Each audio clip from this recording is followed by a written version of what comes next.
সামনে ভেসে উঠবে। সুবহানাল্লাহ। আল্লাহ পাক বলছেন আম্মা ইয়াতাসাআলুন, তারা কি সব ব্যাপারে জিজ্ঞাসাবাদ করছে? আনিন নাবাইল আযীম, সেই মহা ব্যাপারটি, সেই মহা খবরের ব্যাপারেই কি তারা এসব প্রশ্ন করছে? আল্লাযী হুম ফীহি মুখতালিফুন, যে ব্যাপারে তারা নিজেরাই মতদ্বৈততায় ভুগছে এবং নিজেরাই ঠাট্টা বিদ্রুপ ইত্যাদি করে বেড়াচ্ছে। কাল্লা সায়ালামুন, কখনো নয়, অবশ্যই তারা জানতে পারবে। সুম্মা কাল্লা সায়ালামুন, পুনরায় বলছি অবশ্যই তারা এই বিষয়টি জানতে পারবে।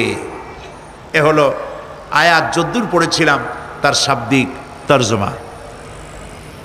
এরা আম্মা ইয়াতাসাআলুন আনিন নাবাইল আযীম, নাবাইল আযীম বলতে কিয়ামত এবং পরকালকে বোঝায়। ইয়াতাসাআলুন বলতে জিজ্ঞাসাবাদ, পরস্পর পরস্পরকে তারা জিজ্ঞাসা করতো, কি ভাই আমরা নাকি মরে যাব, তারপর নাকি জিন্দা হব, এটা কেমন কথা? আল্লাযী হুম ফীহি মুখতালিফুন, যে বিষয় নিয়ে তারা পরকালের বিষয়টি নিয়ে পরস্পর পরস্পরে ঠাট্টা করত, বিদ্রুপ করত। পরকাল সম্পর্কে অবিশ্বাসী যারা ছিল তাদের প্রশ্নগুলো কিরকম ছিল কোরআনে কারীম তা বিধৃত করছে। প্রিয় ভাই সব, কোরআন কোনো গোপন কিতাব নয়। আল্লাহ পাক কোনো জিনিস গোপন রাখেন নাই, সব জিনিসকে মানুষের সামনে স্পষ্ট করে দিয়েছে। সুবহানাল্লাহ বলেন। কিন্তু এখানে একটা দুঃখ আছে, সেটা হলো এই যে কোরআন শরীফ সম্পর্কে আমাদের মুসলমানদের একটি গ্রুপ, একটি দল, তারা বলে বেড়ান যে কোরআন তো আসলে আমরা বুঝবো না, আমরা হলাম পাবলিক, কোরআনের আমরা বুঝবো কি, এগুলি সব আলেম ওলামাদের কাম, আমরা বুঝবো না। আসেন আমাদের অন্যরা কি বলে, হুজুররা কি বলে দেখি, সেই সব বইপত্র পড়ি। প্রিয় ভাই সব, বুজুর্গরা মুরব্বীরা যে কথা বলেন সে কথা যে সঠিক তা বোঝার জন্যই তো কোরআন প্রয়োজন। কোরআনই যদি না বুঝলেন তাহলে তারা আপনাদেরকে বিভ্রান্ত করছে কিনা সেটা তো আপনি বুঝতে পারবেন না। কথা ঠিক কিনা বলেন?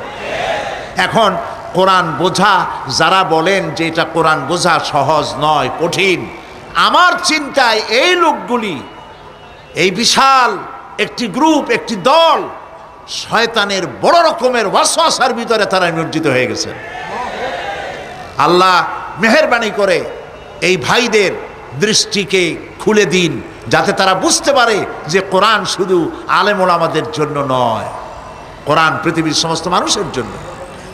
হুদাল্লিল আলিমিন তো আল্লাহ পাক বলেন নাই আলেমদের জন্য নাজিল করেছি, তা তো বলেন নাই, বলেছেন হুদাল্লিন নাস, সমস্ত মানুষের জন্য কোরআন দেওয়া হয়েছে। এখন কোরআন বোঝা কঠিন না সহজ?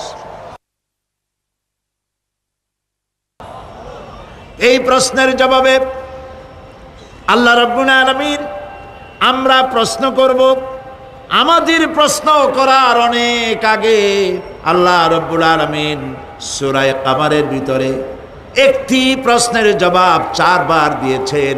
আল্লাহ পাক বলেছেন ওয়া লাকাদ ইয়াসসারনাল কুরআনা লিযিকর ফাহাল মিন মুদ্দাকির। আল্লাহ পাক বলেন, আমি আল্লাহ অবশ্যই কোরআনকে মুখস্থ করার জন্য আর কোরআন বোঝার জন্য মানুষের কাছে আমি সহজ করে দিয়েছি। ফাহাল মিন মুদ্দাকির, আছে কে কেউ এর থেকে উপদেশ গ্রহণ করা?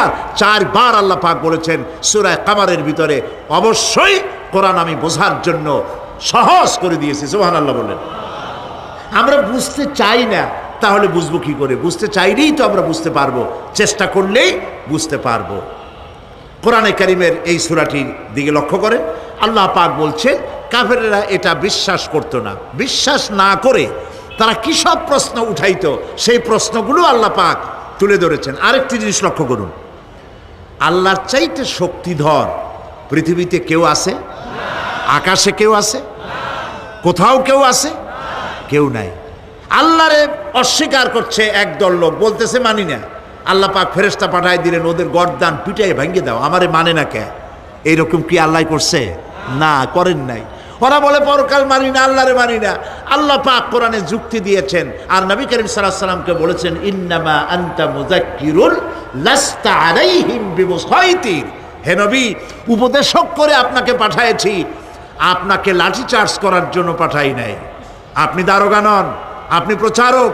মানুষকে উপদেশ দিন সুন্দর সুন্দর ভাষায়, উদউ ইলা সাবিল রাব্বিকা বিল হিকমাতি ওয়াল মাউইজাতিল হাসানা, মিষ্টি মিষ্টি ভাবে, সুন্দরভাবে, সুকৌশলে মানুষকে ভালো ভালো কথাগুলি সুন্দর করে বুঝিয়ে দিন। সুবহানাল্লাহ বলেন। এখন এই কাফেররা বলছে পরকাল বুঝি না, এগুলা কেমনে হয়? আমরা অস্বীকার করি, মানি না। আল্লাহ পাক সাথে সাথে ফেরেশতা দিয়ে কারো ঘাড় মটকান নাই, কিন্তু পারতেন না? পারতেন না? আরে ভাই বলেন না কেন, পারতো কি না? অবশ্যই পারতেন, কিন্তু তা করেন নাই। প্রত্যেকটি কথা যুক্তি দিয়ে, হাজারো যুক্তি দিয়ে আল্লাহ পাক বুঝাইছেন। সুবহানাল্লাহ। কাফেরেরা প্রশ্ন করল, তারা বলতো আমাদের এই জীবন শেষ, মৃত্যুর পরে আমাদের আর নতুন করে ওঠা লাগবে না। ওরা বলতো ইন্না হাউলানি লা ইয়াকুলুনা ইন হিয়া ইল্লা মাউতাতুনাল উলা ওয়া মা নাহনু বিমুনশারিন। তারা বলতো এই জীবনটাই আমাদের শেষ, এইখানে আমরা মৃত্যু ছাড়া, আমাদের এই জীবন ছাড়া আর কিছুই নাই, আর আমাদেরকে পুনরুত্থিত করা হবে না। পরিষ্কার তারা বলতো যে আমাদেরকে পুনরুত্থিত করা হবে না। এরপরে তারা আরো বলতো মা নাদরি মাস-সাআতু ওয়ান নাযুন্নু ইল্লা যান্না ওয়া মা নাহনু বিমুস্তাইকিনিন। ওরা বলতো কিয়ামত কি জিনিস তা আমরা জানি না, আমরা বুঝি না, আমরা শুধু অনুমান করি মাত্র, আর আমাদের বিশ্বাস হলো আমাদেরকে কখনোই উঠানো হবে না, পুনরুত্থিত আমরা হব না। প্রিয় ভাই সব, এইভাবে তারা পরকালকে অস্বীকার করার কথাগুলি তারা বলতো। কাফেরেরা প্রশ্ন তুলতো আমরা আর আমাদের মৃত্যুর পরে আর আমাদেরকে জিন্দা করা হবে না। আখিরাতের জীবন সম্পর্কে কাফেরেরা আরো বলতো ওয়াকালু আইযা কুন্না ইযামান ওয়া রুফাতান আইন্না লামাবউসুনা খালকান জাদীদা। তারা বলতো যে আমরা মরে যাওয়ার পর আমাদের গোশতগুলি মিশে যাবে, হাড্ডি গুড্ডিগুলি পচে যাবে, এরপরে আমাদেরকে নতুন করে চিন্তা করা হবে। এটা মাথার মধ্যে ঢোকে না, কি আশ্চর্য ধরনের কথাটা হবে কি করে?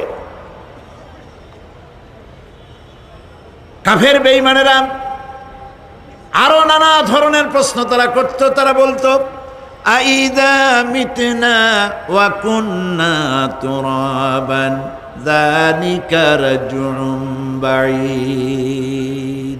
আমরা মাটিতে মিশে যাব, তারপরেও কি আমাদেরকে চিন্তা করা হবে, আমাদেরকে আবার উঠানো হবে?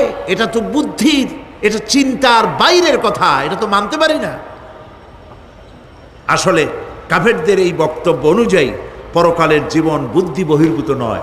ওরা যে বলে যে এটা আমাদের বুদ্ধিতে কুলায় না, আসলে তারা বুদ্ধি খাটায় নাই। কাফের তো বুদ্ধি খাটায় নাই। যেমন আমাদের ইউনিভার্সিটিতে ঢাকা বিশ্ববিদ্যালয়ে একজন ছিল, বেটা মরছে, হ্যাঁ আমি নাম নাই নিলাম, আপনারা তো বুঝে ভালাইছেন। সে কয় যে পরকাল বিশ্বাস করি না, বিয়ে টিয়া মানি না, মরা এটা হইতে পারে, কিন্তু মরার পরে আরেকটা জীবন হবে, ওইখানে হিসাব হবে, বিচার হবে, এই সমস্ত মানি না। এর থেকে আমারে তোমরা, আমি মরার পর হ্যাঁ মানে গোসল করাইও না, কাফন পরাইও না, জানাজা মানাজা এগুলি আমি বিশ্বাস করি না। নাউযুবিল্লাহ। কত বড় কপাল পোড়া, কত বড় কপাল পোড়া! ও মরার পর তার এই চিন্তা সম্পর্কে যখন আমি জানতে পেরেছি, আমার ধারণা হয়েছে ওই লোকটার উপরে আমার খুব দুঃখ হয় না। যেরকম কত কাফের আসছে, কত নাস্তিক আসছে, বিদায় হয়ে গেছে, এগুলো কোনো ব্যাপার না দুনিয়ার ইতিহাসে। সব থেকে বড় ব্যাপার হলো এই লোকটি বাংলা বিভাগে বছরের পর বছর, যুগের পর যুগ শিক্ষকতা করেছে ঢাকা বিশ্ববিদ্যালয়ে। সে কত সোনার টুকরা ছেলেকে কয়লার খনি বানায় দিয়েছে।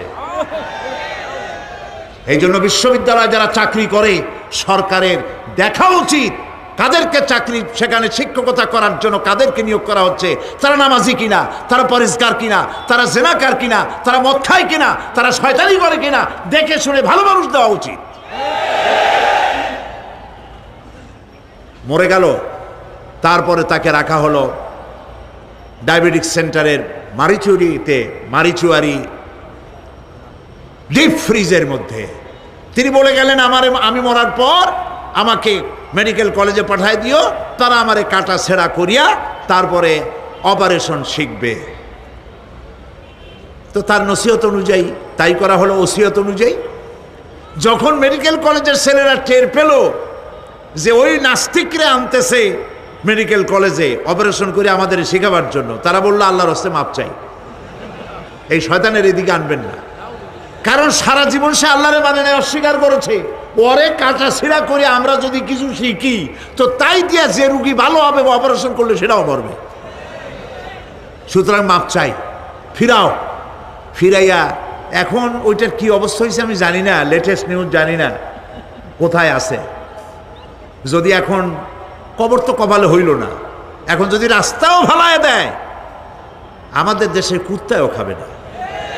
কারণ কুত্তাগুলি আমাদের দেশে এত অভদ্র না যে এত পচা বাসি লাশ খাবে, ওদেরও একটা রুচি টুচি আছে। প্রিয় ভাই সব,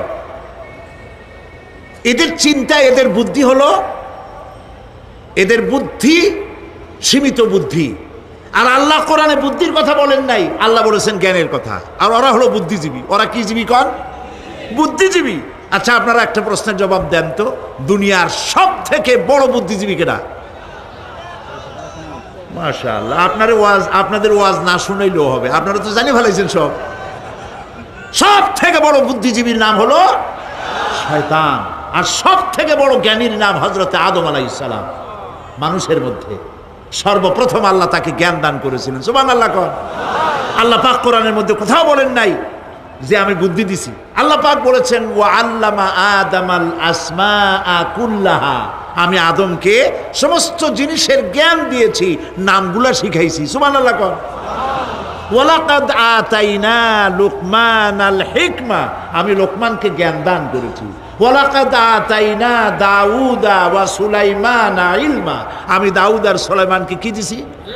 বুদ্ধি দিছি। কি দিছি? জ্ঞান দান করেছি। ইব্রাহিম আলাইহিস সালাম বলেছেন, হে আমার আব্বা, হে আমার পিতা, আমার কাছে এমন জ্ঞান এসছে যে জ্ঞান আপনার কাছে নাই। ফাত্তাবিউনি আহদিকা সিরাতান সাবিয়্যা, আপনি আমার অনুসরণ করেন, আমি আপনাকে সোজা রাস্তায় উঠায় দেব। সুবহানাল্লাহ, আমার কাছে এমন ইলম আসছে। কোরআনে কারিমে আল্লাহ রাব্বুল আলামিন বুদ্ধি শেখো, আল্লাহর কাছে বুদ্ধি কামনা করো, এটা তিনি এক জায়গাও বলেন নাই। বলেছেন আমার কাছে দোয়া চাও, রব্বি জিদনি ইলমা। পড়েন সবাই, রব্বি জিদনি ইলমা।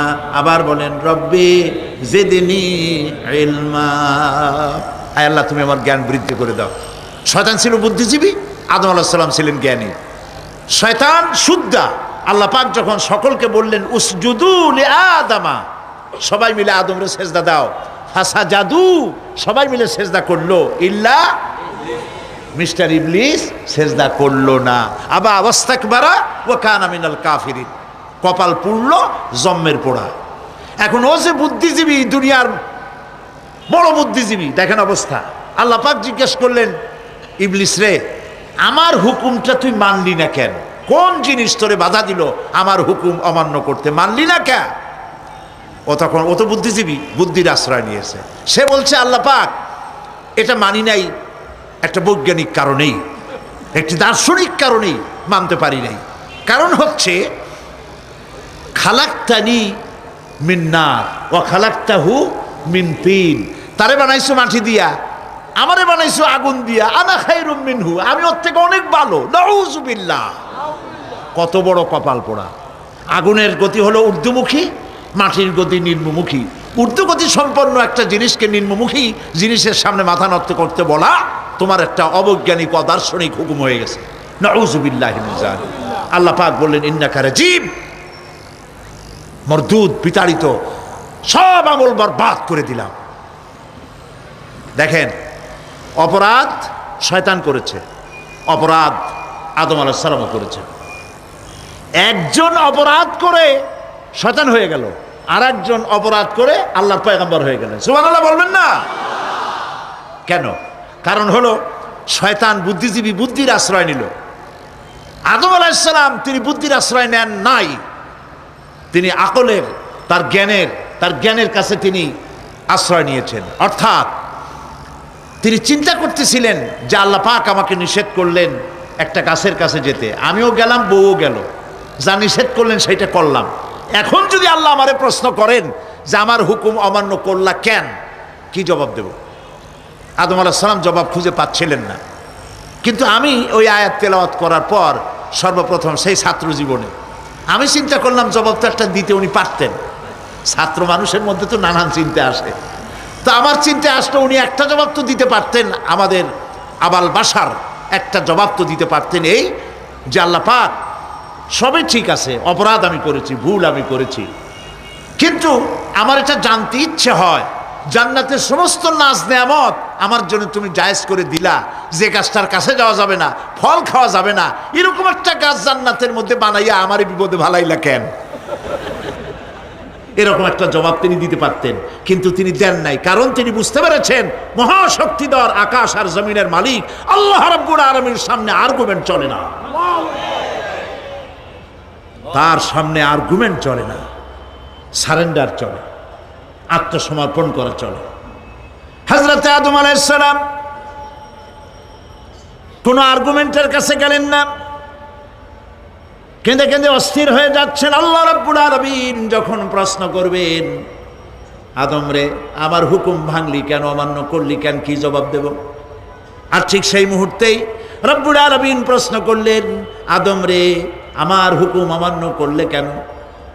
হযরত আদম আলাইহিস সালাম কোনো বুদ্ধির আশ্রয় না নিয়া তার জ্ঞান তাকে বলে দিল, আল্লাহ তাকে কালেমা শেখায় দিলেন।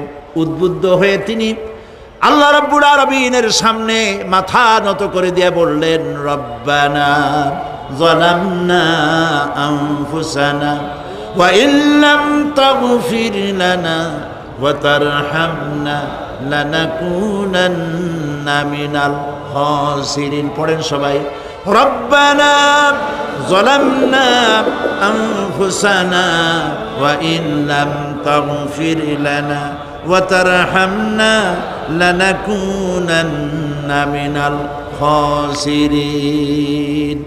রব্বানা যালামনা, হে আল্লাহ আমি আমার নফসের পরে, যালামনা আনফুসানা আমি আমার নফসের পরে জুলম করেছি, অত্যাচার করেছি। ওয়া ইল্লাম তাগফির লানা, তুমি যদি আমাকে ক্ষমা না করো। জ্ঞান কত দেখেন, শুধু ক্ষমা চান নাই, বলেছেন তুমি যদি আমাকে ক্ষমা না করো, ওয়া তারহামনা আর যদি দয়া না করো, লানাকুনান্না মিনাল খাসিরিন আমি ক্ষতিগ্রস্ত হয়ে যাব। কতটা জ্ঞানের অধিকারী তিনি! তিনি এটা বললেন না যে শুধু মাফ করে দাও, শুধু মাফ করলে হবে না, মাফও করা লাগবে, আর আগে যেমন দয়া করতে স্নেহ করতে সেটাও করা লাগবে। সুবহানাল্লাহ। আল্লাহ পাক রাজি হয়ে গেলেন, রাজি হন নাই? আল্লাহ রাব্বুল আলামিন হযরত আদম আলাইহিস সালামকে শুধু ক্ষমা করলেন না, ক্ষমাও করলেন, আর নবীর মর্যাদা দিয়ে আল্লাহ রাব্বুল আলামিন দুনিয়ায় পাঠাইয়া দিলেন। সুতরাং বুদ্ধি দিয়ে কাফেররা বুদ্ধির আশ্রয় গ্রহণ করে সর্বনাশ করেছে, যে পরকাল হইতে পারে না, মরে যাব আবার উঠবো, আবার এই শরীর কেমনে তৈরি হবে, এইটা তাদের বুদ্ধিতে কুলায় নাই। কিন্তু বুদ্ধি দিয়া চিন্তা করলে বোঝা যাইতো যে হ্যাঁ পরকাল একটা হইতে পারে। আর একটা কথা বলি, সেটা হলো এই, বহুত মানুষ আছে পরকাল বিশ্বাস করে না, আছে না? এমন আছে। এখন আমরা বিশ্বাস করি পরকাল, আমরা কারা কারা বিশ্বাস করি হাত উঁচু করে দেখান তো। আলহামদুলিল্লাহ বলি, বলেন আলহামদুলিল্লাহ। এখন যারা বিশ্বাস করে না তাদেরকে জানাতে চাই, আমরা যারা পরকালে বিশ্বাস করি, তাহলে পরকাল যদি না হয়, কিয়ামত যদি না হয়, বিচার আচার যদি কিছু না হয়, আমরাও বেঁচে গেলাম, আপনারাও বেঁচে গেলেন। কিন্তু সত্য সত্যই যদি পরকাল একটা হয়, বিচার যদি হয়, আমরা বেঁচে যাব, ফেসে যাবা তোমরা। প্রিয় ভাই সব, আল্লাহ রাব্বুল আলামিন সুন্দর করে বুঝাচ্ছেন। দেখো এই যে সারা বছর এই এই যে ইটা কি বলে পরকাল কেন হবে, এটা বুদ্ধি দিয়ে চিন্তা করো, জ্ঞান দিয়ে চিন্তা করো। সারা বছর ব্যবসা করার পর হিসাব নিকাশের একটা দিন আসে, আসে না? বলেন আসে কিনা? হিসাব নিকাশের একটা দিন আসে সারা বছর ব্যবসা করার পর, সারা বছর লেখাপড়া করার পর, তারপরে কি বলে পরীক্ষা দেওয়ার একটা দিন আসে, আসে না? তো সারা জীবন আপনি এখানে কাজবাজ করবেন, এখানে আপনি ভালো করলেন মন্দ করলেন, এর কোনো জবাব হবে না, বিচার হবে না। এটা পাগলে চিন্তা করতে পারে, আর পাগলেরা চিন্তা করে বলেই তারা বলে পাগলেরই এটা কথা, মাটির পুতুল যেমনে নাচায় তেমনি নাচি, পুতুলের কি দোষ। মরিয়া দেখেন, এই গান যারা বিশ্বাস করেন মরিয়া দেখেন অবস্থাটা কি হয়। ফেরেশতারা আসা ধোপায় যেমন কাপড় আশ্রায় ওই রকম ঠ্যাং ধরিয়া